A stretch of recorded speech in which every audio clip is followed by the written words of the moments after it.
A beautiful island nation once, from beyond the sea, a dark shadow approached. The indomitable spirit of Japan, the will to sacrifice oneself. This is the truth of the island nation defended by such resolve. It is the hidden history behind Japan's beauty. 1274. Across the horizon of the Sea of Japan, a shadow slowly spread.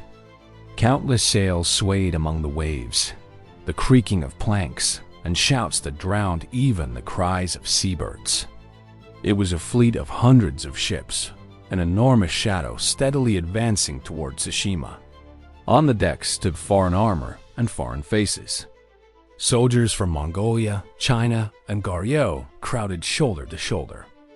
Unfamiliar words filled the air, and the beat of drums cut through the waves. This was part of the Mongol Empire's first large-scale invasion of Japan. Awaiting them on Tsushima were only a few samurai.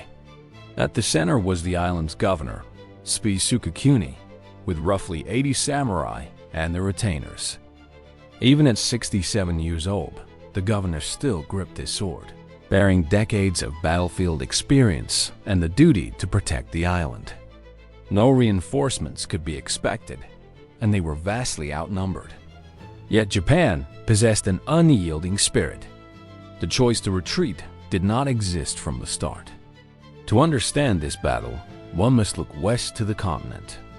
The Mongol Empire, a vast dominion unlike anything in world history, was built upon the steppes. Kublai Khan, grandson of Genghis Khan, he extended his rule from the Pacific to the Carpathian Mountains of Europe, founding the Yuan dynasty in China. The Mongols believed in the divine mandate that all under heaven belongs to us and would tolerate no nation that defied them. Rebellion will not be forgiven. Under this principle, their eyes turned to the small island nation of Japan to the east. Rumored to be a land of gold, it was an unknown country that had cut off trade with its enemies. The lure of its rumored wealth and the chance to gain new warriors were reason enough for the Mongol Empire to decide on invasion. The Mongol army boasted one of the finest military forces in the world. They integrated cavalry, infantry, and siege weapons, advancing in perfect unison to the signals of drums and gongs. They used prisoners as human shields and built mounds of severed heads in cities that resisted. They employed gunpowder weapons, bombs, and catapults that could shatter formations and morale in a single strike. Their method of warfare was unlike anything Japan had ever seen. Meanwhile, in 13th century Japan, the Kamikaze shogunate ruled a sovereign state governed by the samurai class. For samurai, war was a test of strength, a ritual, and even an art. This gave rise to the code that would later be known as Bushido, which valued loyalty, honor, and self-sacrifice. Battles began with formal introductions and single combat. The samurai, masters of bow and sword, fought to display individual skill. But this style of warfare clashed entirely with the Mongol way of war. In 1266, Kublai Khan sent envoys demanding Japan's submission and tribute, warning that refusal meant destruction. The samurai rejected this, reportedly executing the envoys without even sending a reply. This insult and anger cast a dark shadow between the continent and Japan. Kublai resolved to invade. He built a fleet of 800 to 900 ships in southern Goryeo. The force numbered about 20,000 to 40,000, including Mongol cavalry, Chinese infantry, and conscripted Goryeo soldiers and sailors. The strategy was simple: capture the islands along the route to the mainland. The first target was Tsushima. Sukekuni commanded 80 mounted samurai and several hundred retainers. On the beach, the warriors gathered. The tightening of armor cords and the drawing of bowstrings melted into the stillness of the night. They had risen to protect their families and homeland, but facing the fleet that covered the horizon, they understood their fate. Many composed death poems, resolving to fight not for victory, but to defend honor and time. On November 4th, 1274, the fleet appeared off Tsushima. That day, a fire broke out at Hachiman Shrine, which Sai took as a divine warning. Leading his 80 riders, he marched through the night toward Komoda Beach. At dawn on November 5th, the salty scent of the tide stung the air. The dark shadow on the horizon slowly took shape. Landing boats reached the shore. There may have been an attempt at negotiation, but the Mongols answered with a volley of arrows. There was no formal introduction or ritual. A samurai loosed a whistling arrow and declared his name as he charged. But countless arrows darkened the sky, striking him down.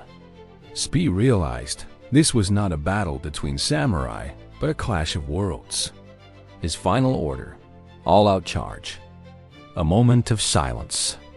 The sound of horse's breath and the creak of armor. Savoys cut through the sea wind. Charge! The 80 samurai stormed into the enemy lines, some felling enemy commanders in the first strike. But they were surrounded, bombarded from all sides by arrows and the thunderous explosions of Tetsu gunpowder weapons. Horses panicked, warriors were blinded and deafened, and their formation crumbled. Still, they did not retreat, fighting to the very end.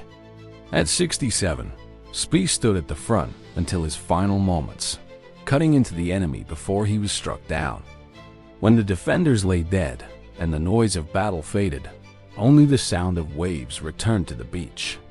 The armor of those who had fought to the last lay quietly upon the sand. The Mongols massacred the inhabitants and burned the villages. Yet this sacrifice was not in vain. A few ships escaped to the mainland to report the start of the invasion.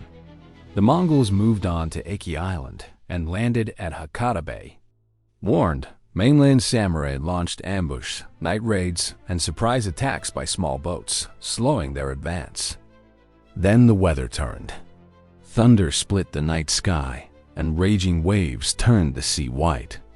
A violent storm layer called Kamikaze, the divine wind, struck the fleet, smashing ships together and driving them aground. The first invasion failed, shattering the myth of Mongol invincibility. The defeat at Tsushima would be remembered as a symbol of the samurai's indomitable will. They could not win nor survive, but they proved that Japan cannot be easily conquered.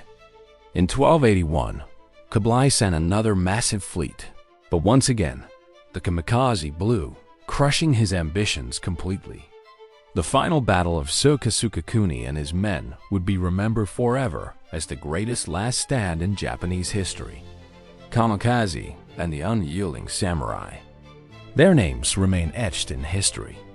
The memory of that divine wind still sleeps in the sea. And even now, the question remains, how would you face such a battle? The island of Japan, protected by the gods. Whether you believe it or not is up to you.